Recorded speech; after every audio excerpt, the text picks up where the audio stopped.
Il existe moins dans le sens où on est passé du stade de l'exploration qui faisait rêver au stade de l'exploitation, où là maintenant on étudie dans l'espace pour le bénéfice de l'humanité.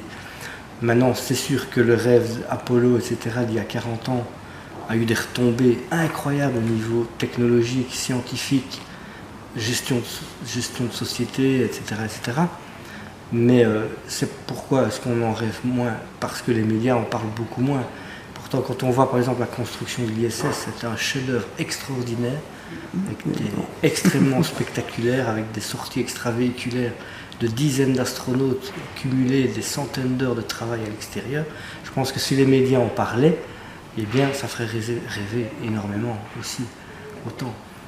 Maintenant, on espère qu'on va revivre le rêve quand on retournera vers la Lune, vers des astéroïdes ou vers Mars. Oui. Mais tant que les gouvernements ne prennent pas ça à bras-le-corps, c'est sûr qu'on risque de stagner un petit peu au niveau du rêve.